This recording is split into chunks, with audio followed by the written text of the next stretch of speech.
Sakina, and good afternoon to the listeners. So basically, as you had mentioned, the case has been postponed until next week Friday to allow the outcomes of representations just made by Zizi and McKay. Remember that McKay and Zizi actually want the charges against them of fraud and corruption dropped. So we are still waiting for the outcomes from the DPP's office on whether or not they do have sufficient arguments to say that the evidence that has been brought by the state is actually sufficient for them to be trialed for this court case. So basically, we have the case has been postponed to next week, Friday, the 1st of November, and we will see if any determination has been made by the DPP's office on these representations that were made by both parties. Ultimately, thank you so much for that update. Our reporter in court for us at the Palm Ridge Magistrates Court. And as you heard, of course, we would imagine that when the court resumes next, there would be the outcome of some of the arguments that were made and also the relief sought by the two applicants in this particular case. Well, that's where we'll have to leave it for this afternoon. Quick one here from Francis, who says, Sakina, our bridge, a village in the Eastern Cape, collapsed in 2003.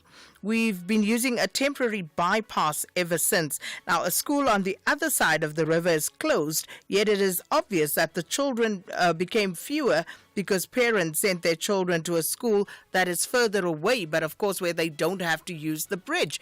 And Francis, I'm not even sure what to say to you if you say since 2003. That's 20 years ago, so more.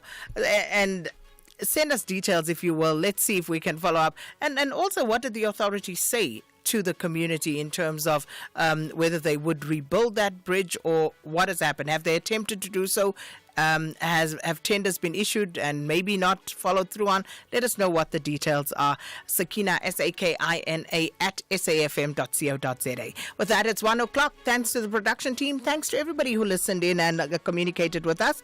And of course, it's time now for your latest news update with Mudupi Makhalimele.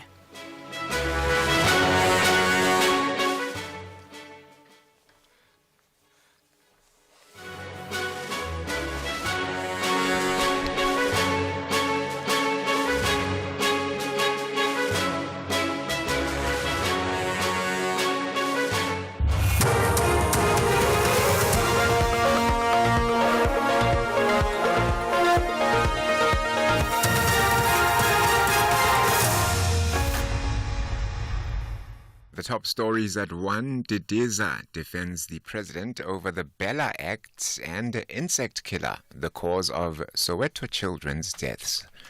A very good afternoon. National Assembly Speaker Togo Didiza has defended President Cyril Ramaphosa in his decision to defer certain sections in the Bella Act for further consultation.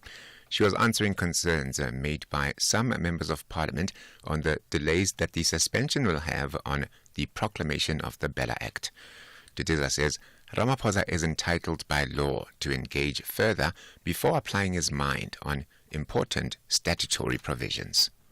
President has the prerogative to apply his mind. It's not only on the constitutionality that he has to reflect on, but he can, on his consultation, believe that he needs to give an opportunity to actually hear the voices where they may be concerned. I think it's important for us to appreciate that because it is in the processing. Partners in the Government of National Unity will today discuss, amongst others, progress around the G20 and the national dialogue to be held. GNU members are meeting at Steenhuisen, Cape Town, through the clearinghouse mechanism aimed at clearing out differences between parties where possible. The meeting is chaired by Deputy President Paul Mashatile. South Africa takes over the G20 presidency on the 1st of December. In his opening remarks, Mashatile also touched on the national dialogue to be held as part of the GNU's undertakings for improved governance. The first sitting of the national dialogue will be on the 16th of December. That will be the inaugural meeting in terms of the proposal. So we felt the sooner the cabinet discusses the matter, but the real dialogue is proposed for next year. Murder-accused Zane Killian, who allegedly tracked the phone of the slain top cop Charles Kinnear, has been denied bail for a second time in the High Court in Cape Town. Killian, his co-accused, the alleged gang leader Nafik Modak, and 13 others face 124 charges. The NPA says bail was denied due to Killian's previous attempt to allegedly destroy material evidence and that state witnesses and detectives were allegedly threatened. It says the judge ruled that there is a likelihood that the accused might leave the country if granted bail. Gauteng Police Commissioner Tomi Mtombeni says results from the forensic lab show that a poisonous agent used to kill insects caused the death of 6 children in Naledi, Soweto early this month. The children died after consuming snacks from a spaza shop.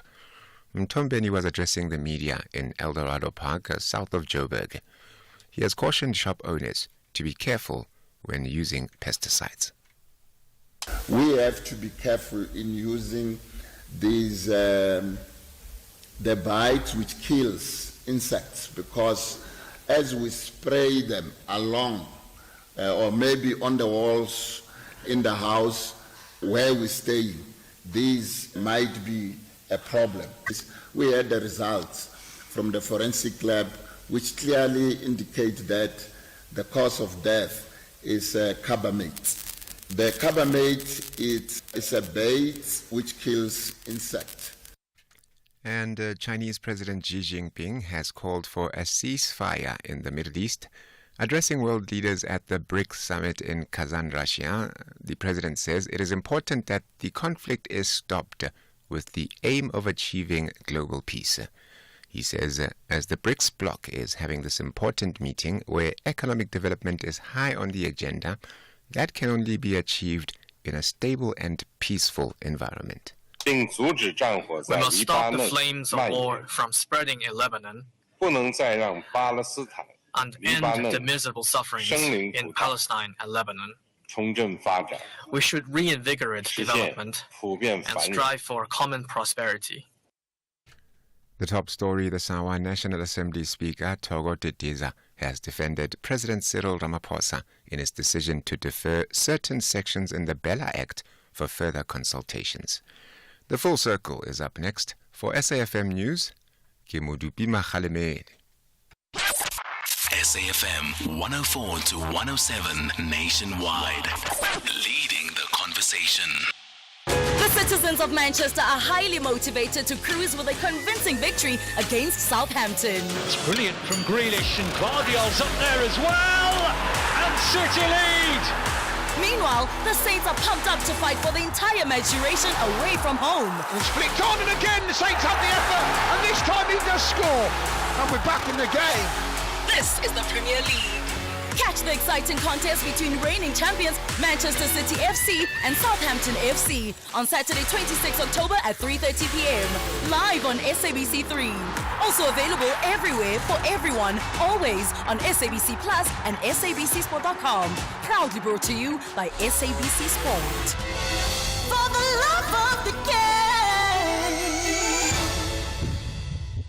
If you think you cannot afford a lawyer, think again. Clientele Legal has made professional legal services affordable for you. Whether it's a civil, criminal, or labor-related matter, we have a nationwide panel of attorneys standing by to assist you. SMS SAFM to 32195. That's SAFM to 32195 and we'll call you back. Clientele General is a licensed non-life insurer and an authorized FSP. Standard rates and terms and conditions apply. This is Tula Sizwe Simelane on the Morning Brief. Do you as ESCOM believe that the tariffs you are asking for from NERSA are sustainable, and as briefly as you can, do you believe them to be sustainable? Yes, we believe that they are sustainable in the sense that what we have requested from NERSA is cost reflective, is what we need to generate, transmit and distribute electricity to our customers, and also to ensure that we don't depend on government for any assistance as well in terms of finance. That's the ESCOM spokesperson, Daphne Mukwena. Tulasizwe Simelane on The Morning Brief. All podcasts can be downloaded on sfm.co.za. The Full Circle with Bridget Masinga. Monday to Friday, 1 to 3 p.m.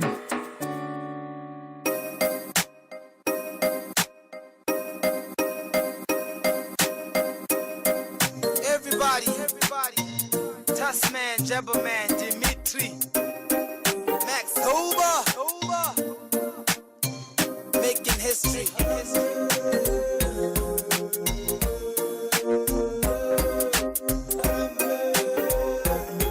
Yes, shout it out, bossy from the day get belly, why even before get it harambe. Swag and defeat you like Baka, breaking it by only using the kaga, spread enough to go harambe. Clench your fist and write the list off. Everybody you know who is getting you pissed off. Cause from here we only say harambe. Yo, I shoot faster than Trinity. I stand taller than Liberty. Even the hug bug as the is afraid of me. I'm an enemy. Go through any means to get rid of me. Whether you do voodoo, any means at all to consider me just like anybody. Don't you know who the Jabberman is considered generally? Cause ready squad be the animale. Ain't nothing I've done that hasn't left you list on my golly. Burning like matchsticks, controversial like an exposed match fix. I stand out like clitoris on extreme black chicks. Inside the ear like ice cream with the tongue licks. Intense like alcohol when the mighty hand picks. The propaganda, Jabba slender, be the king, harder than a panda. Whitey panda on the thing that shakes the blender. Make you tender when you sing, that's why I spend a lot of render on the bling. So bossy from the day get belly, why even before get it harambe. Swag and defeat you like Baka, breaking it by only using the kaga, spread enough to go harambe. Clench your fist and write the list off. Everybody you know who is getting you pissed off. Cause from here we only say harambe. Sirisana, nigga.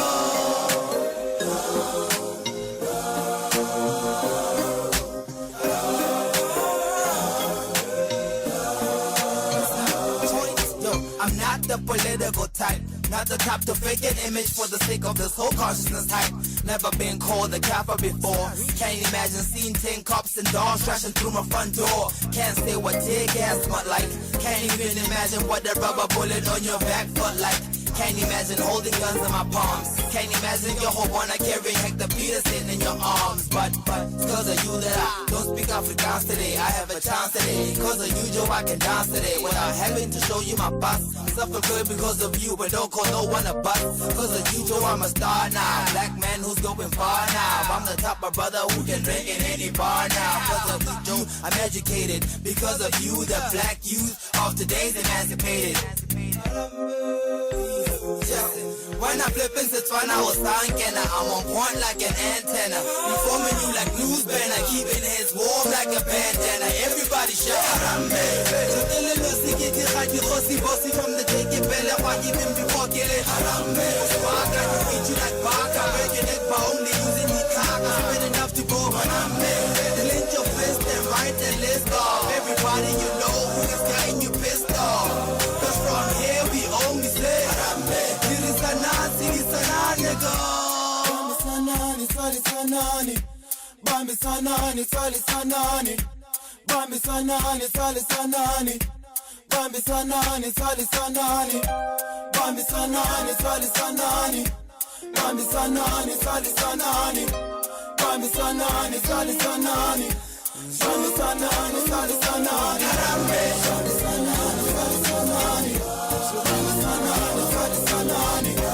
Bambi sanani, sali sanani. Bambi sanani, sali sanani. Harambe. Bambi sanani, sali sanani. Bambi sanani, sali sanani. Bambi sanani, sali sanani. Bambi sanani, sali sanani. Harambe. Bambi sanani, sali sanani. Bambi sanani, sali sanani.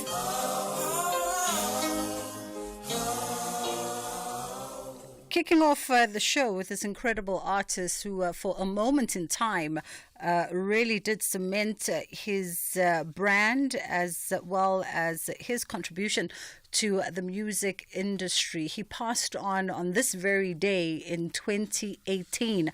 He was just 38 years of age. And passing on after some struggles with mental health. And he took his own life, death by suicide. That is a Double HP with Harambe. Beautiful song, incredible album, and it paid homage to the youth of 1976 whose sacrifices he owed to carry on. And he's done incredible work. So we thought it's only but fitting that we ourselves tip our hat to a Double HP today. That is how we kick off the show. I hope that you've had a great start to your day. A lot of people on social media were looking forward to Thursday. In fact, from yesterday, people were saying, can Thursday come here already? I just think we are probably all mentally fatigued right now in the final stretch of the year. And we just want the weeks to roll on by as quickly as possible. On the agenda today, we're looking at this new research and data that has come out from the Gauteng City Region Observatory, surveying the realities of life in the City of Gold. Here's a question for you. How would you rate your quality of life in Gauteng? Is it good? Is it bad? And what are the factors that influence your sentiment and your rating? So how would you rate your quality of life in Gauteng? Good or bad for the most part? And what factors contribute to how you feel about living in once this very beautiful world-class African city? Also coming up today, we have a look at a interesting version of a play that's really quite internationally recognized, really. A street taxi named Desire, which is a satirical take on the play with a similar name, right? A streetcar named Desire. So we're going to have a conversation with the director of that piece. On the other side of 2 o'clock, we're looking at the nuances of managing a small business ethically and legally while navigating the complexities of workplace dynamics. Part of the conversation that we're having there is whether or not it is permissible and legal for you to operate your own business, your own operations within the confines of your workplace. So if you're running umashonisa, for instance, for your fellow employees in your workplace, is that an offense? Can you be fired? Can action be taken against you for such things? And a whole host of other themes that are going to be touching on that. 086 000 2032 is the number that you can call us on, and 061 410 4107 is our WhatsApp line. Bridget Masinga, weekdays on The Full Circle. We are in conversation now with the Executive Director of the Gauteng City Region Observatory. Rashid Sidat is joining us. The question for you is, as a resident of the province of Gauteng, how would you rate your quality of life? And what factors contribute to whether or not you are happy living in this province, or you used to be happy and now you're not quite so happy anymore? We'd love to hear from you. 061 410 4107 is our WhatsApp line. How are you doing, Rashid? I'm good. I'm very good. Thank you, Bridget, and good afternoon to your listeners. Thank you so much for taking the time. So Gauteng, once upon a time, was the place for opportunity and growth, driving 35% of South Africa's economy. But some people might argue that things have changed in recent years. What does research tell us about the quality of life and whether or not it has dropped in Gauteng? Indeed, in terms of the research, and maybe just by way of some very brief background, we do a survey on the quality of life in Gauteng every 2 to 3 years. This is the 7th iteration of that survey. It's also important to say it's one of the largest social surveys in South Africa. and we do something like just under 14,000 face-to-face interviews with residents of Gauteng, whether they be in formal settlement, in a block of flats, in a freestanding house, and we are able to, I think, quite accurately reflect on what their sense of their living conditions are. And what we found over the years is that basically the quality of life as perceived by the residents of Gauteng has declined quite substantially. And I mean, that's the short answer to your question. Yeah. And what has, you say that this is the 7th iteration of the survey, Rashid. So you've had quite the time span to be able to monitor and obviously gauge the sentiment. What has contributed to the decline of the quality of life for the sort of the majority of Gauteng residents? So, Bridget, what we do is that we look at 33 indicators. Of course, I mean, this is a vast survey. We ask many, many questions. But we isolate 33 indicators covering health, safety, life satisfaction, how people feel about themselves, their own socioeconomic status in terms of employment and poverty levels, their access to basic services like water, sanitation, electricity, how they see government, and their participation in public life. And on the basis of all of that, we construct an index. I don't want to get too technical here, but it's a quality of life index which brings all of these elements together. And over the period of the survey that we started off, a number of years ago, we found that we're now at the lowest level ever recorded. So, and I think that is the unfortunate position that we're sitting with at the moment. From the 33 indicators, and you mentioned things like life, safety, health, access to services, participation to government. From those indicators, which ones are ranking at the top and are causing the most concern or discomfort for residents of Gauteng? So I think the socioeconomic circumstances is actually a big weighting in the index, and I'll give you some concrete examples. We're now sitting at, in terms of what the respondents tell us, that 50% of all households receive one form of social security or another from the state, and of that, 1/3 receive the social relief of distress grant, the so-called COVID grant of 350 Rand, which basically is the highest it's ever been. It used to be in the order of like 30% in 2011, and say by 2017 it was around 42%, and is now sitting at half of all of our households, which reflects a particular socioeconomic circumstance, and maybe more pertinently is the look at our poverty line. It's actually the food poverty line, and there something like 16% of the households of Gauteng basically are at that level. So and that's that's the lower bound poverty level, which is actually fairly basic. In other words, you're just kind of just sort of surviving, and that will give you a sense of the issues. And maybe another one would be the fact that 85% of all households basically say that they really find it quite hard to find a job. It's down from 70%. Now, of course, 70% is inordinately high, but 85% is even more so. And maybe let me throw one last stat at you, and this is the issue around hunger. And of that, about a quarter of adults basically say that they've skipped a meal because the household does not have enough food. And for children, it's 20%. 1/5 of all of the children in Gauteng may have skipped a meal in the past year because there was not enough food.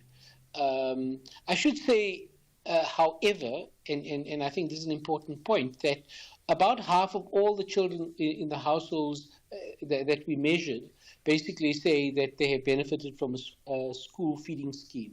Yeah. So that might account for the sort of improvement of children vis-a-vis adults. But I mean, it is significantly high. And absolutely. So all of these indicators together gives you a kind of a profound sense of the social distress that households in Gauteng actually confront. Yeah. Rashid, I just want to take a quick pause here and then we'll come back on the other side of the break.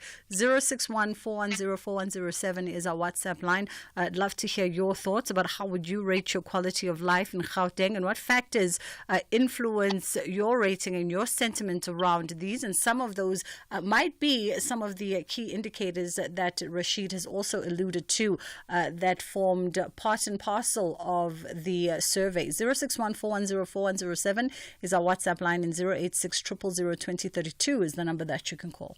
And we went on a water safari, and Mom spotted a hippo, and it said, "Grrr." There is a place where you can see wonder and the wild, with breathtaking scenery and endless landscapes. Enjoy good food and embrace great taste. And the next day we went to the reed dance. I saw the maidens handing over reeds to the mighty Zulu king, and the Zulu warriors chanting, "Baye!" Explore all this and more in the magical Zulu Kingdom. This message is brought to you by KZN Tourism and Film Authority. South African Airways is expanding in the DRC. We now offer direct flights from Johannesburg to Lubumbashi, the heart of the DRC's mining hub. Our convenient arrival time allows seamless connections to key regions like Ndola and the Copper Belt, opening up new growth opportunities. Traders can benefit from our generous baggage allowance, while SAA's superior aircraft belly capacity ensures your cargo reaches most parts of Congo on the same day. Book now at flysaa.com or contact your travel agent. South African Airways, connecting Africa to the world, one flight at a time. Bridget Masinga on SAFM. So funny that we're having this conversation right now around the realities of life in the city of gold, the Gauteng city region, which has long been South Africa's economic engine, is in decline. The region contributes around 35% of the country's total economic output and is home to more than 15 million people, about 25% of which, talk to the country's total population. And we have this conversation, and I was saying to my producers yesterday, it's no secret that I live out in the Greater Fourways area, how just annoyed I am with living in that part of the city of Johannesburg. Not because, one is inconvenienced by sort of access to malls and convenience of lifestyle. Lifestyle convenience is there. It's great. It's amazing. But what really just grates everybody who lives in the Greater Fourways region is the crumbling infrastructure and the influx of development. Every little corner of open land is being developed.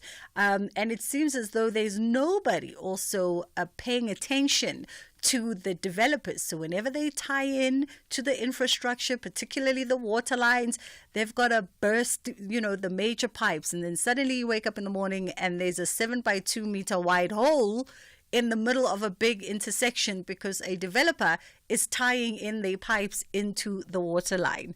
And it's those little things, I think, that add, not little, actually, big things, talking about a current situation, that add to the quality of one's life. And we thought, all right, we are chatting to Rashid Sidat today, who is the Executive Director of the Gauteng City Region Observatory. And they ran this survey. They run it every 2 to 3 years. It's in the 7th installation now. Just looking at the realities of life in the city of gold, in the city of Gauteng. And let's talk a little bit about service delivery, Rashid, because I would venture to guess that it came up as a top concern for a lot of the 14,000 folks that were surveyed.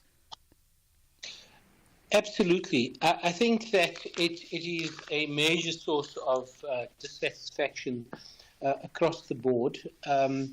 The kind of services that we look at are the basic services usually provided by municipalities, including water, sanitation, electricity, local roads, street lighting, and so on. I mean, those are the things that affect our everyday lives, as it were.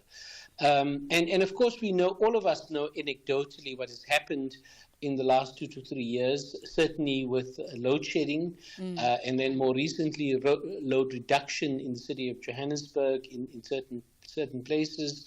We all observe all around us water interruptions on a fairly regular basis due to sometimes infrastructure issues, but often just broken pipes. And all of that gets reflected. Or shall I say this, Bridget? You know the poor kind of service delivery that you see and so on. I'm old enough to remember what happened during the apartheid years. I mean, the contrast was very stark. So if you drove into Soweto, for example, in the mid to late 1980s, you would see sewage and you would see water flowing and poor maintenance of the infrastructure and so on. In the wealthier areas or predominantly white suburban areas and the CBDs, you never saw any of that. Because of course it was well maintained and so on and so on. We had an unequal city and cities and localities throughout the country. But what we're now seeing is that it's universalized, throughout the country and certainly in Gauteng, wherever you go. And our survey shows it very clearly. So things like cleanliness of water, for example, which we often just take for granted, is now down to 75, is now down to 60%, down from 75% satisfaction. Before it was like 95%. Nobody even thought about it.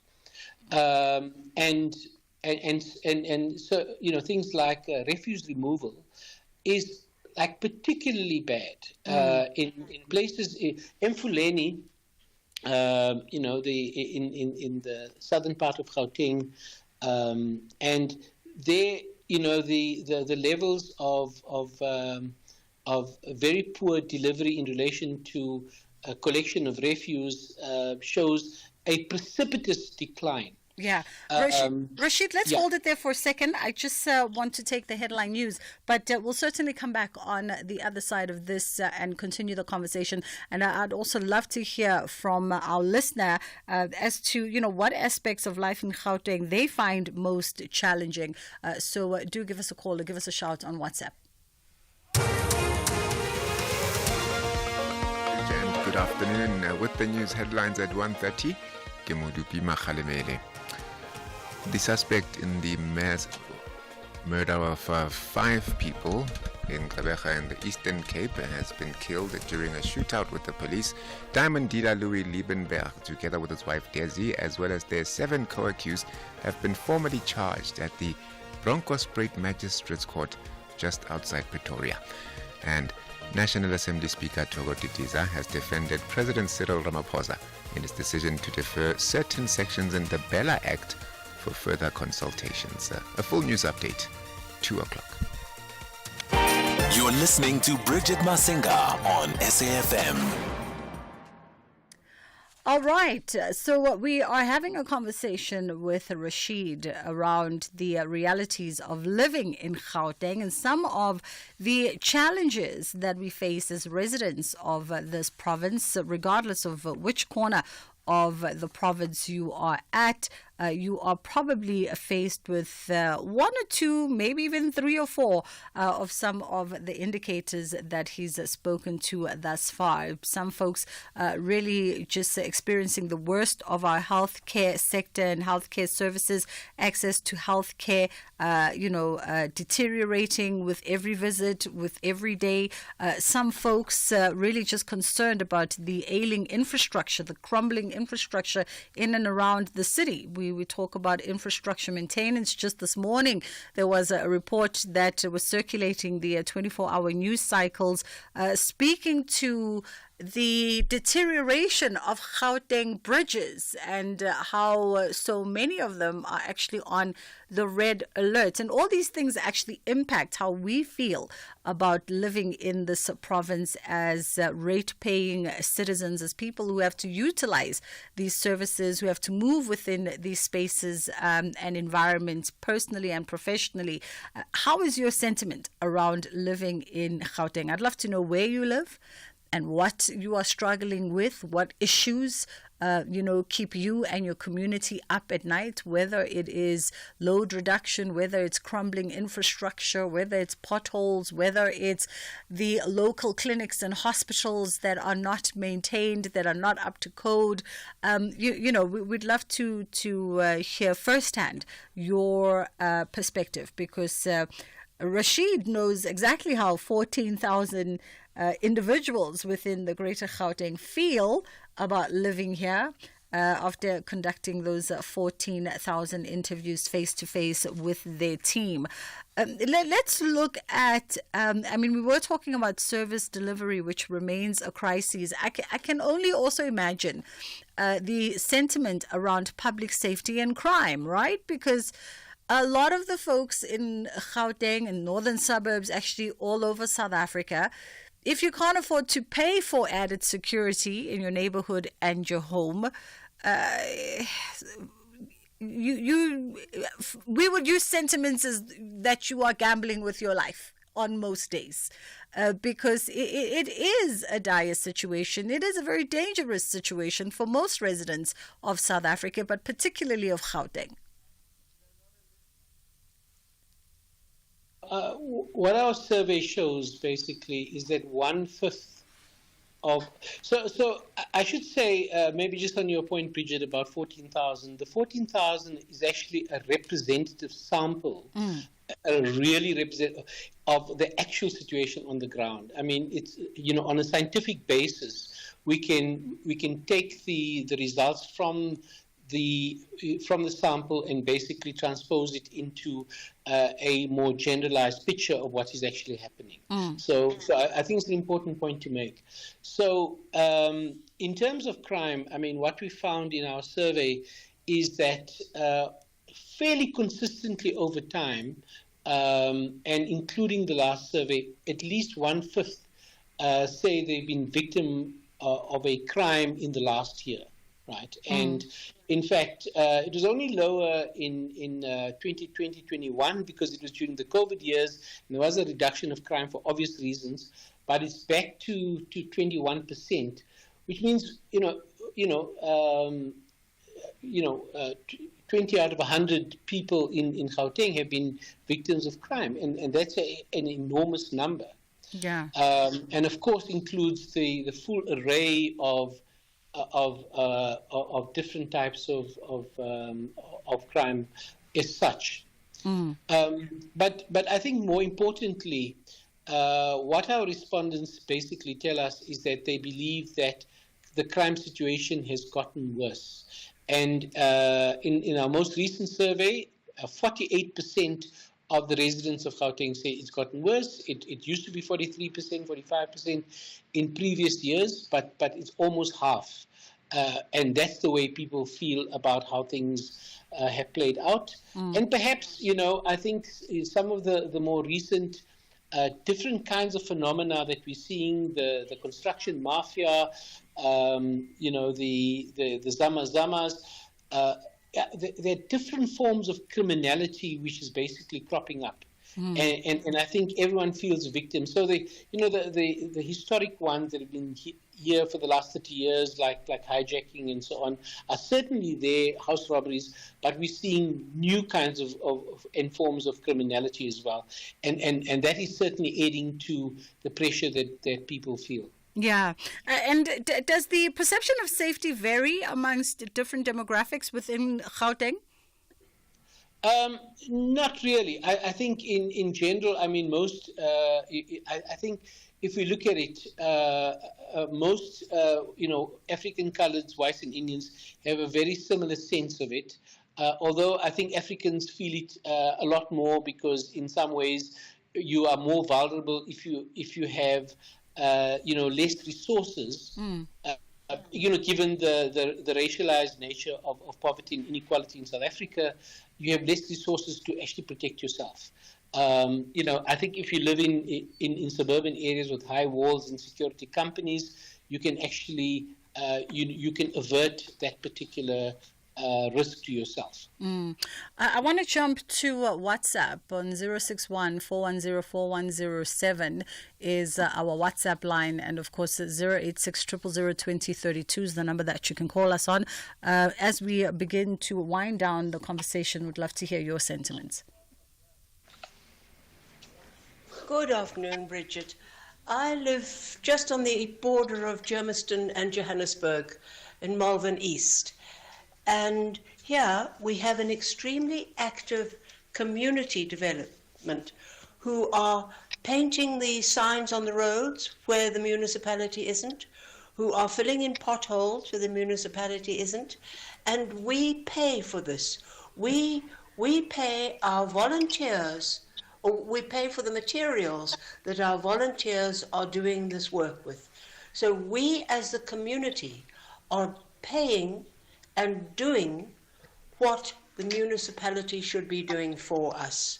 But I must say, fantastic, and it is basically Primrose area, fantastic community people there. Hello, Bridget. What are you talking about? Quality of life. What is that? No South African can tell me about quality of life. None whatsoever. Safety or lack of safety. Everywhere you go, at a mall, some gangs may come with AK-47 to rob a jewelry shop. Me personally, I like outdoors. During apartheid, if I may say, I used to enjoy picnicking. Now I can't go out. So what are you talking about? Quality of life? You must be joking. All right. I mean, I understand it, right? I completely understand the sarcasm of the whole thing, because I think a lot of people, if you had to ask them about the quality of life in Gauteng or in the big urban metros in South Africa, will roll their eyeballs so far back that they might just see the grey matter contained within their protective skulls. It's just where we are at right now. But as a parting shot, Rashid, perhaps the last nugget, we'll leave it to you. Was there any positivity that came out of the survey? Well, I think a couple of things, and maybe the lady from Malvern was on point.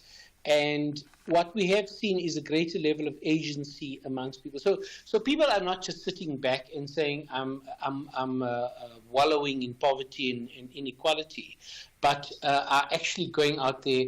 What we're seeing definitely is an increase in community involvement and engagement. This idea of an active citizenry is really important to make government more accountable, and also to actually have their own agency in relation to their own community development. So I don't think it's all kind of bleak. I think it's also important to say that the survey was done in the period before the May 29th election, and we have seen some green shoots, and I think it's important to say that there is a sense of positivity in the country, and we need to make sure that it's maintained into the future so that we can tackle the fundamental issues that confront us. Sure. And Rashid, if we do so, I think we're on the road to recovery. We have to wrap it there for this afternoon, but we appreciate your time and walking us through that particular survey. That was Rashid Sidat, who's the Executive Director of the Gauteng City Region Observatory. Let's take a quick pause. Fizzy drinks and fruit juices are making our kids sick. Sugar is dumped into their bodies with every sip, leading to obesity, heart disease, and diabetes as they get older. We need to protect our kids from all sugary drinks. Demand a stronger health promotion levy now. Sign the petition on heala.org. That's HEALA.org. The SAFM University Debate Challenge will be taking over the Western Cape. Join us for the 1-hour debate on This Week Today with Oliver Dixon from 6 to 7 p.m. on Friday, the 25th of October 2024 at the SABC Cape Town M1 Studios, where the University of Cape Town will be taking on the University of the Western Cape in what promises to be a nail-biting debate. The SAFM University Debate Challenge is an independent, non-partisan progressive initiative seeking to develop confident communicators, critical thinkers, and empowered global citizens. RSVP to info@safm.co.za. SAFM, leading the conversations that move us. If we have rights, shouldn't we also have opinions? SAFM, leading the conversations that move us. Stages, pages, screens, and more on The Full Circle with Bridget Masinga. All right, let's have a look now at the South African State Theatre's production, A Street Taxi Named Desire. And this is a satirical exploration of South Africa's taxi culture. It's opening on the 7th of November and running until the 24th of November at the South African State Theatre, directed by Orbit Mutaunga. How are you doing, Orbit? How's everyone? We are good, and you? Brilliant. Fabulous. All right, so let's talk about it. A street taxi named Desire, and you've kind of borrowed from Tennessee Williams' classic, A Streetcar Named Desire. Tell me more. So I basically borrowed from it, but basically it's a contemporary look on like South Africa and what the issues that we're facing through the lens of the taxi world, because we usually, as South Africans, taxis are something that's part of our culture, but we actually never have seen that on stage and reflected back to us. So through that comical piece, we are really looking into those issues that we're facing. Yeah. It's a sketch comedy and really dealing with real serious issues, particularly looking at how females and the woman body are treated within that space. Okay. I mean, let's talk about that, because it sounds as though you're using the piece to make social observations as well as social commentary. And what was it about the taxi environment that had you thinking that this would be a beautiful fourth character in which to place, this work in? Yeah, because if you look at South Africa, sometimes you feel like we are in a taxi itself. We are stuck in a back seat. Sometimes it's broken down. Sometimes we're looking for directions and all these various things that we're facing. So I thought this is something very befitting to really tackle through the landscape of a play, And by way of the themes, I mean, you sort of hinted a little bit to exploring the politics around the black female body. Let's expand on that thinking a little and unpack some of the themes that are contained within the play.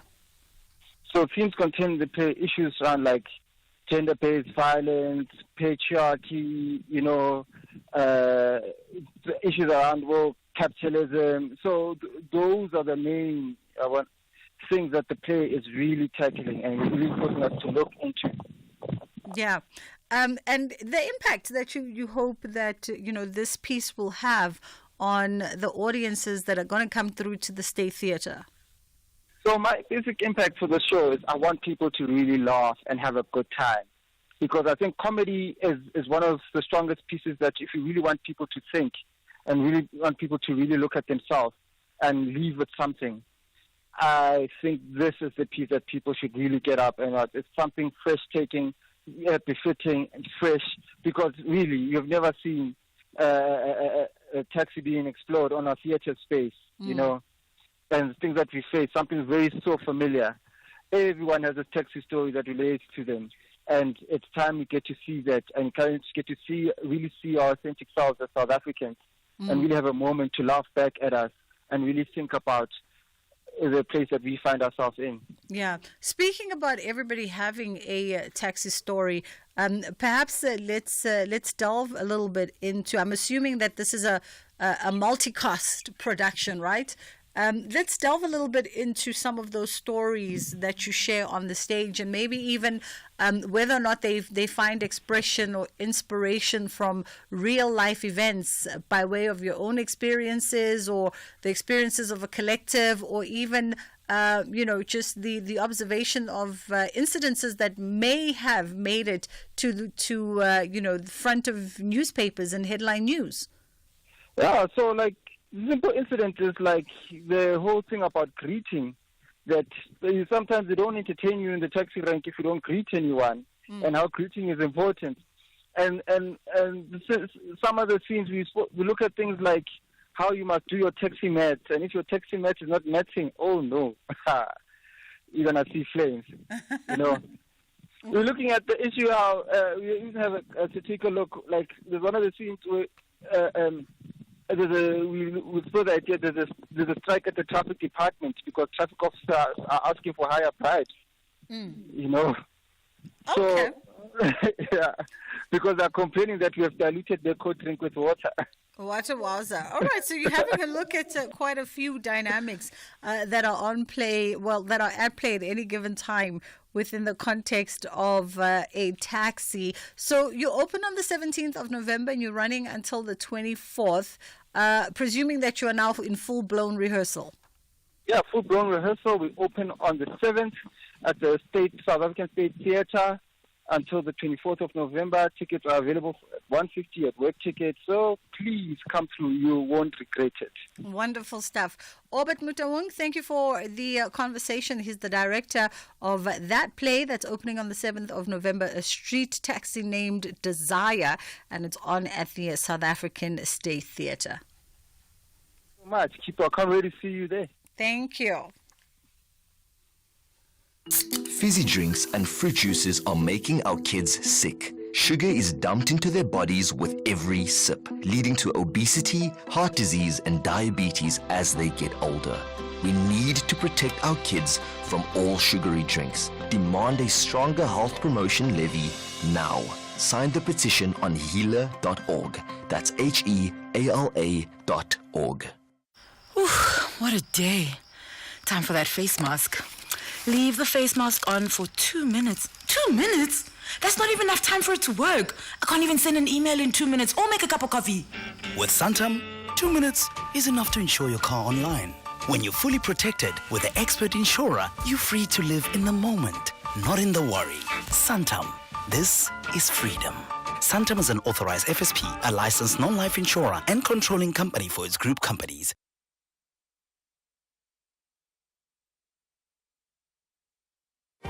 You're listening to Bridget Masinga on SAFM. The Nelson Mandela Museum, in partnership with the University of Johannesburg and the National Liberation Heritage Institute of South Africa, will host the third edition of the African Liberation Heritage Indaba. The event will take place on the 28th and 29th of October at the University of Johannesburg's Arts Centre, Kingsway campus, under the theme 30 Years of Freedom, What Have Become of Heritage Assets and Repatriation in South Africa. The Indaba aims to bring together former liberation movements in South Africa, academics, researchers, social activists, and students to dialogue on topical and pertinent issues that are facing the African continent. The Full Circle with Bridget Masinga, Monday to Friday, 1 to 3 p.m. All right, let's catch up now with the Soweto Central Chorus CEO, Faith Zalegile, and we're talking about the launch of the new single, Usuku Olzayo, and of course a new album in collaboration with the multi-Grammy award-winning legendary Ladysmith Black Mambazo. How are you doing, Faith? I'm great, Bridget, and how are you? I'm great, thank you. Okay, hit us with some history first as to who are the Soweto Central Chorus. Soweto Central Chorus, first of all, thank you for this opportunity. Soweto Central Chorus is a group of loving musicians that come from Soweto in Fulo. We all met at church, and we just discovered at church that, what was that one thing that unifies us, what brings us together. And music was that vehicle for us. And we then started taking ourselves seriously in 2012. We're like, we love singing. We do have amongst us brilliant professional musicians, and we've been blessed. We've got the gift. So what can we do with it? And that has resulted in us sitting here in 2024 telling you that we are releasing a single with Lady Smith Black Mambazo. Wonderful. Had you released previous projects between now and 2012? Yes. Our first major project that we released was in 2018, and on that one we featured the likes of Betusile Mglinga. We had Sisipogazi as well on that one, and we had at that stage they were still up and coming. I remember Ndabo Zulu, who operates in the jazz space. He was just up and coming at that stage. So that was the first one, and the major one that we also had is our well-renowned single with Babo. With something titled Bawo. Okay, lovely. And I'm just assuming, Faith, I could be assuming wrong, but I'm just assuming that you guys do choral music with touches of other genres by way of the featured artist. Yes. We do choral, we actually coined a term for ourselves. We say we do spiritual music that transcends across genres, because if we are able to work with an Azana, for instance, who is in Amapiano, and produce spiritual music that connects with you, and we are able to work with something Soweto, who also sits in a different space in terms of the genres, and we have the Ndabo Zulus of the industry, the Lindas Kakanes of the industry, and now we have the Lady Smith Black Mambazo cohort working with us. So we just place ourselves, and we work hard at getting the music out there, irrespective of the genre. Yeah, spiritual music that transcends genre, kind of like that tagline. And let's talk about this project. So you're releasing the new single, Usugol Zayo, but there's also a full-fledged album that is coming.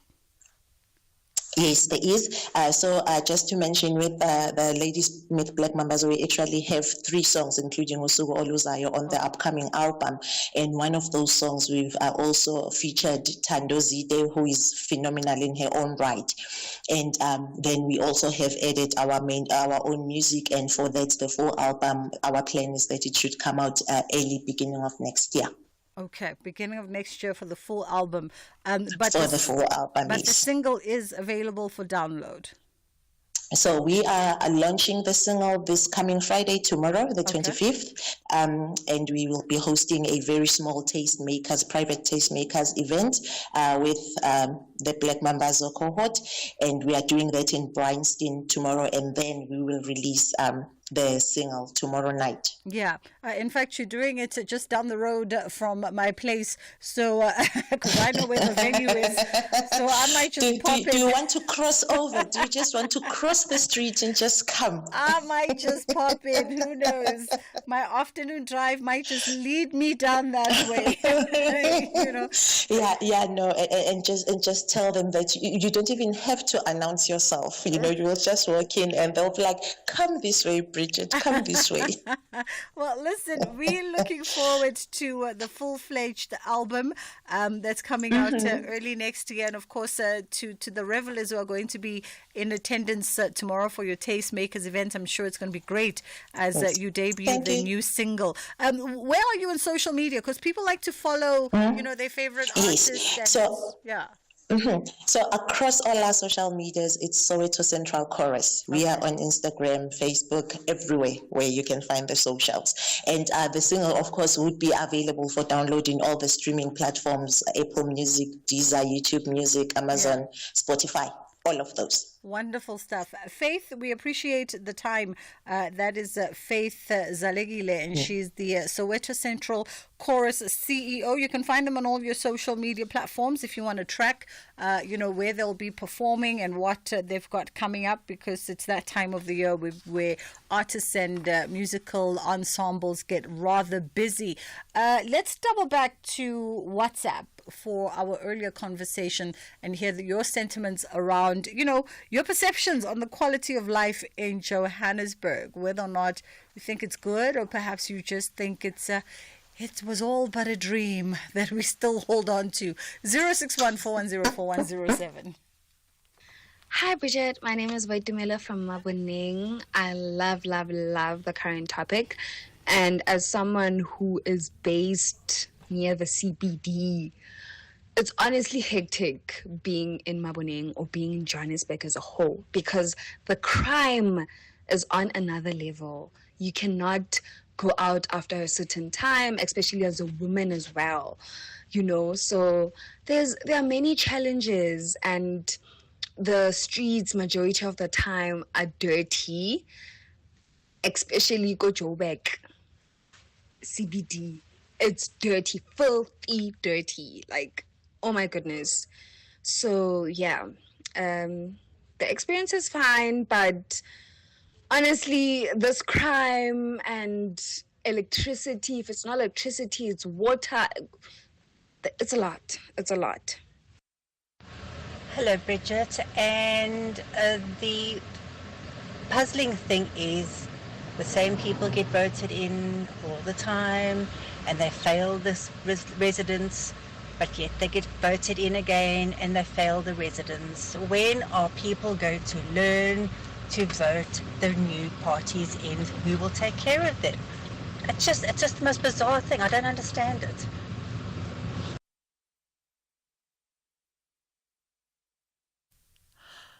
It's a few moments to go. I mean, listen, I hear you when you say the same people get voted in all the time, right? It's a few moments to go before the top of the hour, with Madupi standing by for your 2 o'clock news.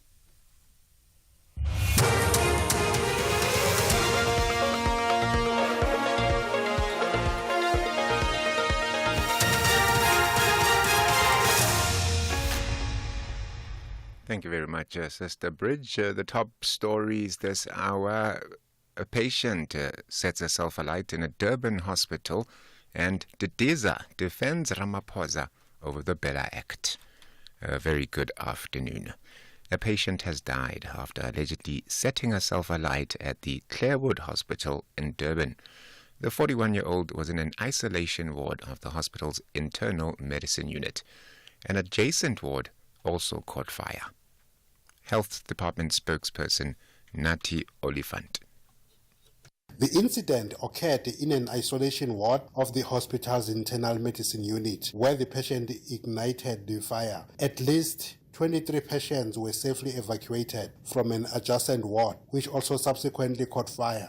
They were transferred to other available beds within Clarewood Hospital. The eThekwini Fire Department successfully extinguished the fire, and no other injuries were reported. The department wishes to express its heartfelt condolences to the family of the deceased.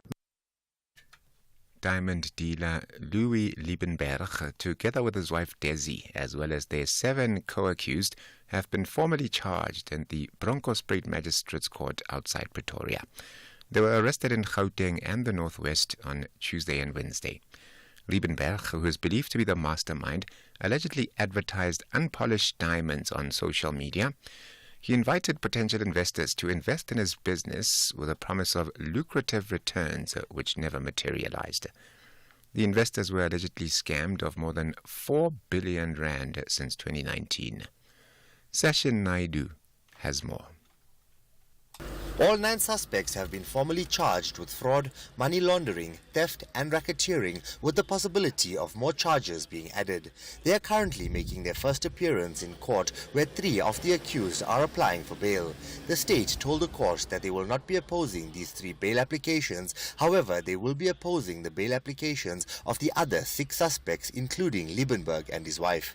Meanwhile, the courtroom is packed to capacity with people who claim to have fallen victim to the scam. Sash Naidu, SABC News at the Bronkhorstspruit Magistrates Court. The man who allegedly raped and murdered a 6-year-old girl in Orlando East, Soweto, is expected to appear in the Protea Magistrates Court tomorrow. Police confirmed that the suspect, a Mozambican national, was arrested last night. He's expected to face charges of rape and murder. The suspect allegedly lured, raped and then murdered the child on Monday, leaving the community there outraged. Gauteng Police Commissioner Tommy Mtombeni. We have put a team together which comprises of the station commander, the branch commander, assisted by the province. We managed last night to make a breakthrough where we arrested this individual who is illegal so in the country, though he entered the country in 2022 or 4/11. Get out of the country, came back again, and he never went back to his country of origin, of which concern is that. So we're having investigation. We'll say we have put it together in terms of the witness statement, and then we are ready for tomorrow for the appearance of the suspect. National Assembly Speaker Togo Didiza has defended President Cyril Ramaphosa in his decision to defer certain sections in the Bella Act for further consultation. She was answering concerns made by some members of parliament on the delays that the suspension will have on the proclamation of the act. Didiza says Ramaphosa is entitled by law to engage further before applying his mind on important statutory provisions. President has the prerogative to apply his mind. It's not only on the constitutionality that he has to reflect on, but he can, on his consultation, believe that he needs to give an opportunity to actually hear the voices where they may be concerned. I think it's important for us to appreciate that because it is in the processing. And President Cyril Ramaphosa has called on BRICS members and its allies to ensure that the global south is interconnected for economic benefits. He says to pursue this call, efforts must be made to ensure that there is global peace. Addressing the BRICS summit in Kazan, Russia, Ramaphosa said the AU has created a single unified air transport market in Africa as a link to the continent's economic integration. He says BRICS members can also benefit from this program. This is an initiative of the African Union to create a single unified air transport market in Africa to support the continent's economic integration.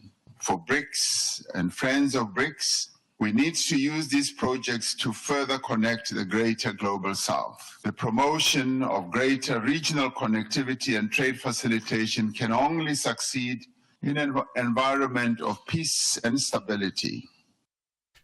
The top story at 2 o'clock, a patient has died after allegedly setting herself alight at the Clarewood Hospital in Durban. The Full Circle continues. For SAFM News, Gemudu Bimachalemeli. SAFM 104 to 107 nationwide, leading the conversation. Fizzy drinks and fruit juices are making our kids sick. Sugar is dumped into their bodies with every sip, leading to obesity, heart disease, and diabetes as they get older. We need to protect our kids from all sugary drinks. Demand a stronger health promotion levy now. Sign the petition on heala.org. That's HEALA.org. The Southern African Queens of the Beautiful Game will produce real drama, passion, and excitement on Monday, 28 October. Madagascar tackles Botswana live on SABC Sport on DTT Channel 4, while Mauritius confront Malawi on SABC Plus. Both matches kick off at 12 midday. Then at 3 p.m., 7-time champion South Africa clashes with Seychelles on SABC Sport on DTT Channel 4. And Eswatini faces Namibia also at 3 p.m. Everywhere, for everyone, always on SABC Plus. This is the Hollywood Best Cassava Women's Championship, proudly brought to you by SABC Sport. For the love of the game. Toulouse have a concrete plan to triumph and maintain their top spot. Meanwhile, fourth position Toulon have set their minds on a win to pressurize the three teams above them. This is the top 14. Witness the incredible action, the top 14 rugby encounter between log leaders Toulouse and RC Toulon. This Sunday, 27 October at 10 p.m. Live on SABC Sport on DTT Channel 4. Also, available everywhere for everyone, always on SABC Plus and SABCSport.com. Proudly brought to you by SABC Sport. For the love of the game. If you think you cannot afford a lawyer, think again. Clientele Legal has made professional legal services affordable for you. Whether it's a civil, criminal, or labor-related matter, we have a nationwide panel of attorneys standing by to assist you. SMS SAFM to 32195. That's SAFM to 32195 and we'll call you back. Clientele General is a licensed non-life insurer and an authorized FSP. Standard rates and terms and conditions apply. The Full Circle with Bridget Masinga, Monday to Friday, 1 to 3 p.m.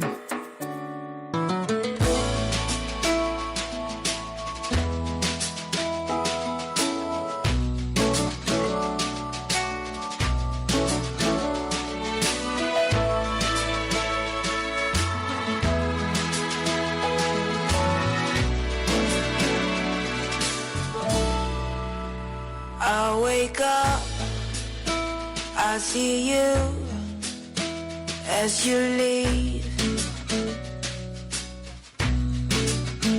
I feel it, I see it as you leave. When we kiss, I went deep, but you're far away.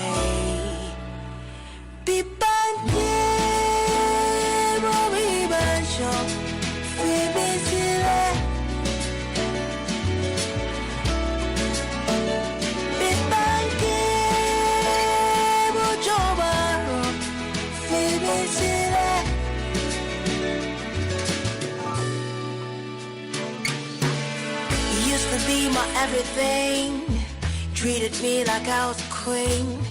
What spell did it cast on me? Or was it a make-believe? You say, girl, never be afraid of ever, ever loving me. Those words I hung on to. Oh God, I was a fool. You became my bad habit, keeping up appearances so you could notice. Everyone you suddenly picked the things and left the keys. That's crazy.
The Full Circle with Bridget Masinga. Monday to Friday, 1 to 3 p.m. It's my favorite. Asha, spelled A-S-A, not the U-S-H-E version. Asha coming through with Bibanke is the name of the song. Wonderful way to kick off our 2 o'clock hour. All right, we're getting into a different conversation now, and we are looking at the nuances of managing a small business ethically and legally while still navigating all the little complexities of your workplace dynamics. And the question is, what are your thoughts on fellow employees selling products? You know, people will come to work and they've got a side hustle of sorts. So they're selling you a bit of Avon here, they're selling you a little bit of this here. Do you think such things should be allowed? Even like informal work mashonisas. There's always somebody emsebenzini that you can go and borrow 200 Rand, 400 Rand when it's Mambara week, and they charge you a little bit of interest on the top. Things like that. Do you think things like that should be permissible at work or not? And things that don't infringe on the company's ethics, the company's ethical practice. So if someone is selling some kind of cosmetic brand, they are the office Avon lady, or they are the hookup to that perfume that you like, do you even support them? Do you support your fellow colleagues in their endeavors? I'd love to know. 061-410-4107 is our WhatsApp line. We've got joining us Justin Hatting, who is a senior legal advisor at Strategy Labor Solutions, to help us around this conversation. How are you doing this afternoon, Justin? Very well, and yourself, Bridget. Thanks for having me on your show today. Thank you so much for taking the time. So I've sort of heard, I didn't follow it, but I heard of the case between, is it Monapule Kaweng from the Free State National Botanical Gardens, who was operating an illegal loan shark business. And they got into trouble. I think they were dismissed because of that. And I just want to sort of, use that as the backdrop to our conversation, but obviously exploring other things as well. So let's talk about, firstly, what does the law, what does labor practice, what do the guidelines say around employees perhaps partaking in a little bit of a side hustle at work? Yeah, sure. So I think the ultimate starting point is we need to look at what sort of common law duties are expected from employees towards their employer. And I think one of the most important ones is that you need to act according to and within the interests of your employer. And you need to devote the whole of your time and your energy and your skills towards furthering the interests of your employer. So if you engage in any sort of conduct that is against the interests of the employer or is detrimental to the workplace and causes disruption, then we have a bit of an issue. And that is ultimately what we look at. And a lot of employers, at the outset, when they make an offer of employment and within their own contracts that they offer to these employees, they also state, you need to disclose any outside interests or anything that could possibly conflict with the employment relationship. So if you are going to engage in some sort of side hustle, if we could put it that way, first of all, it should not interfere with your workday, and secondly, it should not cause any disruption. Okay, all right. And it should be something that you do disclose at the onset. Absolutely, because, the problem is sometimes what would happen is an employer might do business with certain service providers. Maybe they need to get a cleaner in or whatever it might be. An employee has a cleaning business and they know this has gone out for tender, and they use this inside information to sort of rig the process in their favor, and then they benefit. And there hasn't been sort of any integrity shown on behalf of that employee. And then the other problem is now they're doing business with their employer What happens if a dispute arises? Then that causes strain on the employment relationship. I see. All right. So there are certain parameters that must be observed. Let's talk a little bit, because then I figure, right, Uguti, for the bulk of our conversation, it would probably depend on whether or not things are dismissible or considered an offense. It would depend on whether or not it was disclosed, whether or not it conflicts with the operations of business for the employer, your direct competitor, etc., and whether or not it's ethical, right? Because if I'm selling I'm a keep at work, for instance, it's a completely different story from being a little micro lender, a micro loan shark. Absolutely. And you see the problem with these workplace loan sharks as well is particularly what happens is if there are disputes that now arise with in terms of loan repayments, employees get threatened. And when they threaten, then they stay away from work or they avoid each other, and it just creates an absolute nightmare and it disrupts operations. Yeah. All right. And would it be outright? Because I'm gonna disclose, right? So I had this thought of becoming a micro lender at some point. I was advised against it by some friends who are in the legal fraternity. But would it be in an instance, for instance, where one is a micro lender? Because we do see, we keep our ears on the ground as employees in different various organizations, and there's oftentimes someone in the building who does offer that kind of service. Would that be an outright dismissible offense, or what would the reprimand be if you get caught in a situation like that? You see, the big thing here is in terms of the National Credit Act, if you are going to loan money and charge interest, you need to be registered. So if you are not registered, now you're already breaking the law and you are performing illegal activities within the workplace. That's the first issue. The second issue is, and I can't stress this enough, it's what happens now is you loan money to your colleagues and they don't pay you back, and then there's going to cause all this tension and all this conflict within the workplace that nothing's going to happen. So it's just, I would say, according to my experience and opinion, it's something that should not be allowed, and it won't be allowed by any employer. In fact, some employers allow for staff to take loan advances and all of that.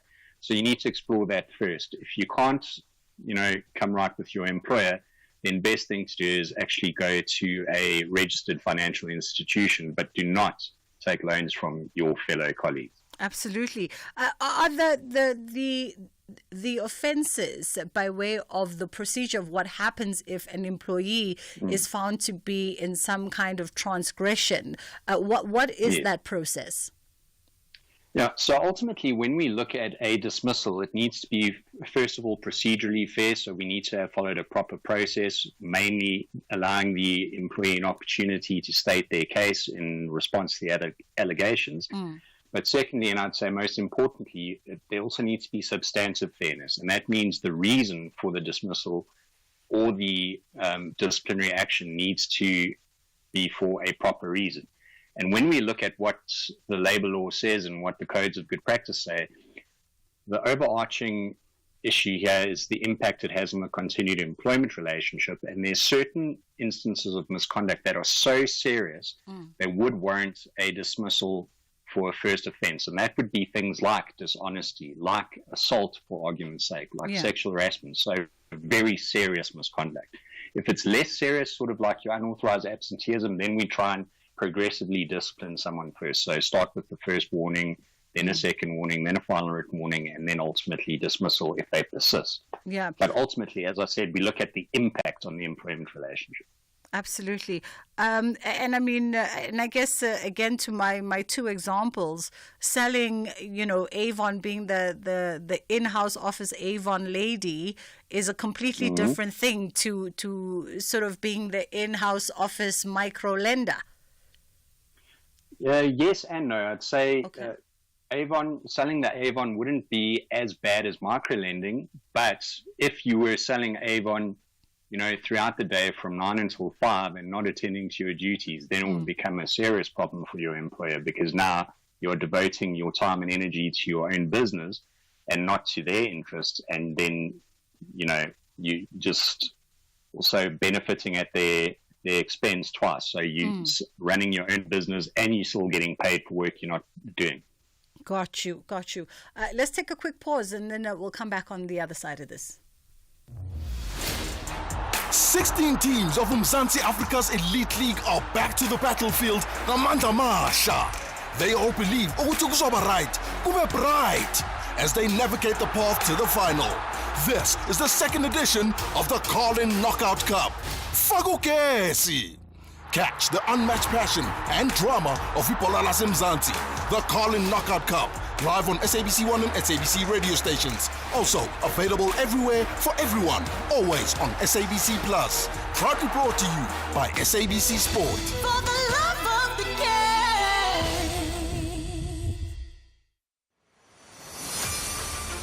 The SAFM University Debate Challenge will be taking over the Western Cape. Join us for the 1 hour debate on This Week Today with Oliver Dixon from 6 to 7 p.m. on Friday, the 25th of October 2024 at the SABC Cape Town M1 Studios, where the University of Cape Town will be taking on the University of the Western Cape in what promises to be a nail-biting debate. The SAFM University Debate Challenge is an independent, non-partisan progressive initiative seeking to develop confident communicators, critical thinkers, and empowered global citizens. RSVP to info@safm.co.za. SAFM, leading the conversations that move us.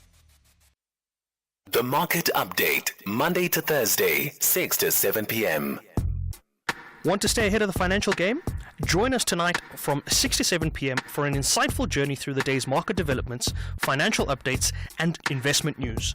Tune in for your daily dose of financial intelligence as we navigate the twists and turns of the financial landscape with expert insights. Only on the SAFM Market Update. SAFM Market Update with Jimmy Muyaha.